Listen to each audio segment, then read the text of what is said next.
fulfillment of the many who are deceived, because today we have over 45,000 different Christian churches.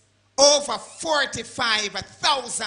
Jesus said that many would be deceived, and with over 45,000, and this 45,000 does not represent all the other isms and schisms, such as Buddhism and Hinduism and Mormonism and all of that. And in Christianity alone, we are seeing over 45,000 and growing. Jesus said, take heed that no man deceive you.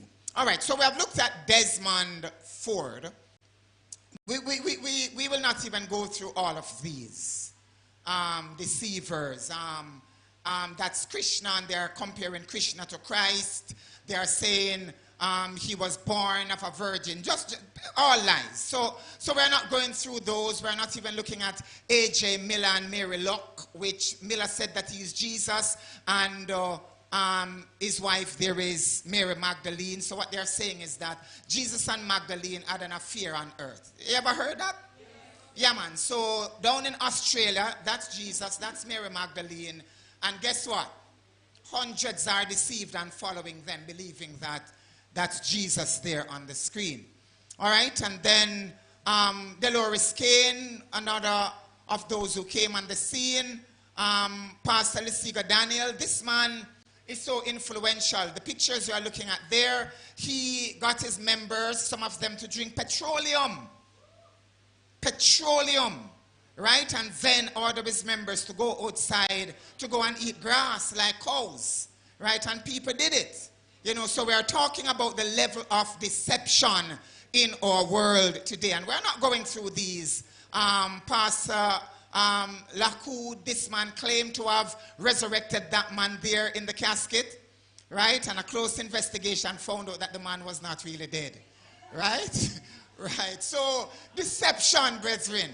Deception all around. This was a big thing, that here was this man who came on the scene who has resurrection power. And at this funeral service he appeared, stopped the casket, tell them to open it, said some foolishness, and the man sat up. Right? Close investigation found out the man was not really dead. All right, so we are seeing the deception. You would have heard about David Koresh, and there are some things that surrounds David and how it was done. The truth is, these people were murdered. Yeah, these people were murdered by the state. And the investigation is clear. It is out there. Yes, David had started his movement and all of that, but they were actually murdered by the state. He did not set the place on fire.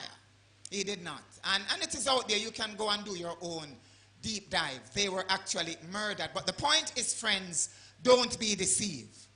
Right? Because when you follow group and sect and all of that, things like these can actually happen. And we see there 76 individuals went up in flames at Waco, Texas. Then you would have heard of the likes of Jim Jones, right? And Jim Jones subsequently committed a mass murder suicide of how many people? How many people? 918 people died in one go because they were deceived.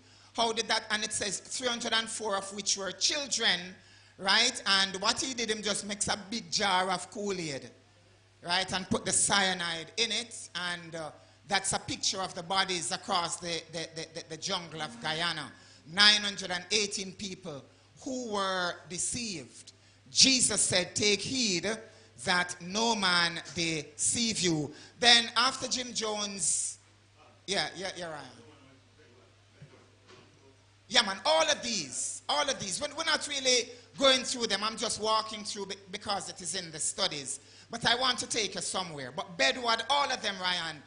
Marshall Applewhite, again, there was a mass suicide of 39 people who died. Jesus said, in a friends, take heed that no man deceive you. And all of these people lost their lives because of deception.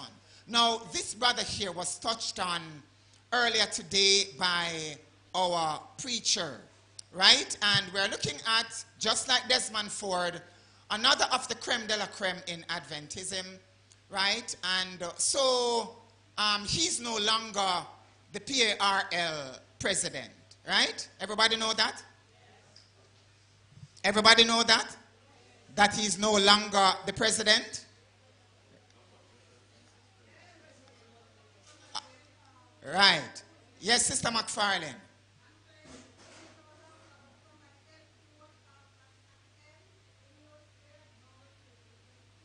So it's just a change of guard. That's what Sister McFarlane is saying, is that the sitting PARL president right now used to be his deputy. Right? So whatever he was standing for, this man is going to stand for it just the same. So nothing has changed.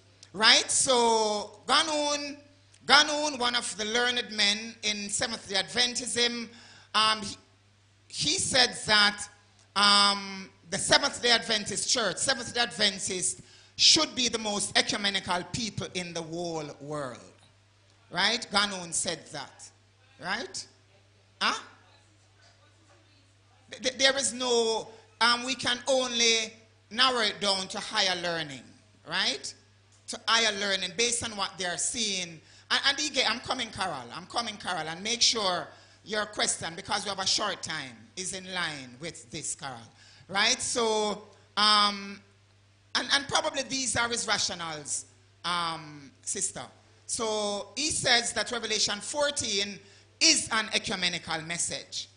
And I really would love for him to explain that. Right? Because the theme of Revelation 14 is what again? It's to come out of Babylon. Right? It's to come out of her, my people, that you not be partaker of her plague.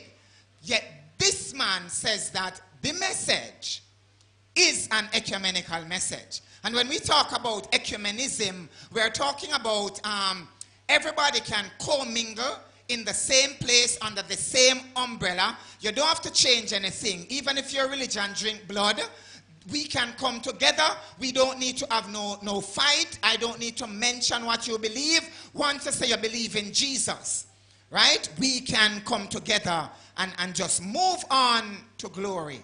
So yeah.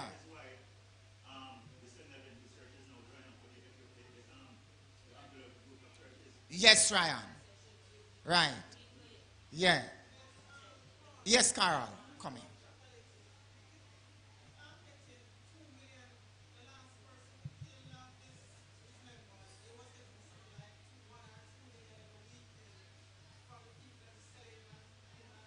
Which story that though? Okay.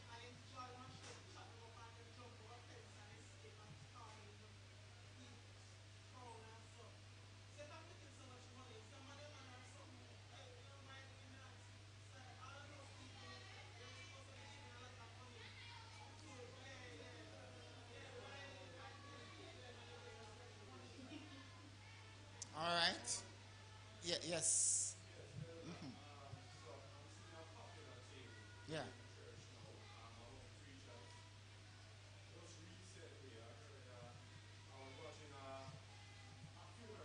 Yeah. Yeah.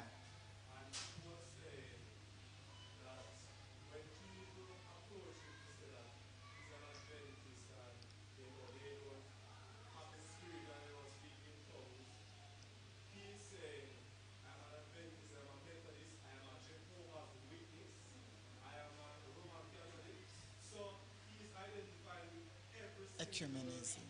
Ecumenism. Ecumenism. Ecumenism. Yeah, man. And we have to remember what God said, that just before we come, he's going to send us who?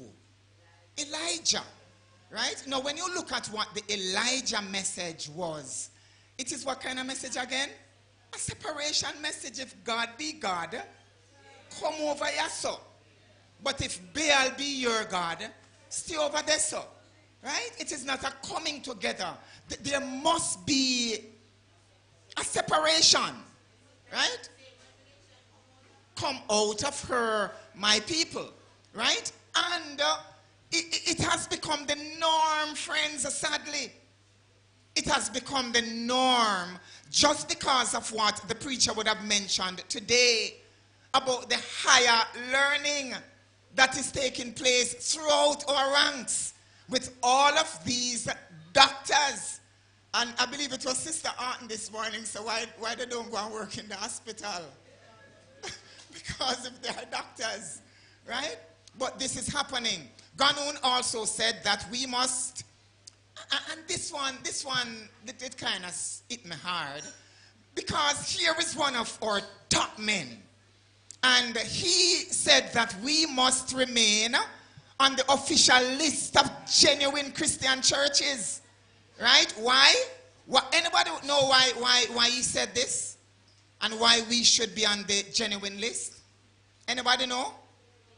Oh, no, man, but you know, just because the SDA Church is looked at as what? As a cult. As a cult. So I put it to you, I don't know if that has changed, but I remember in times past, if you go to any of the bookshops, and you want an SDA book to buy, you have to look on the cult shelf. Yeah, man, I remember that. I remember that. I don't know if that has changed since we are now on the official list of Christian churches. I don't know, but when I became an Adventist, if you want an SDA book in one of the regular bookstores, you have to go on the cult shelf, where you would find Jehovah's Witness, Seventh-day Adventist, and some other churches. And so Ganoon, they have worked to change that so that we are no longer seen by the world as a cult, but we are seen on the same level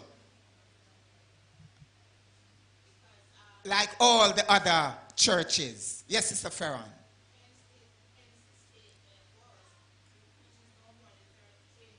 Yeah. Yeah. Yeah. Which is what is happening. Which is what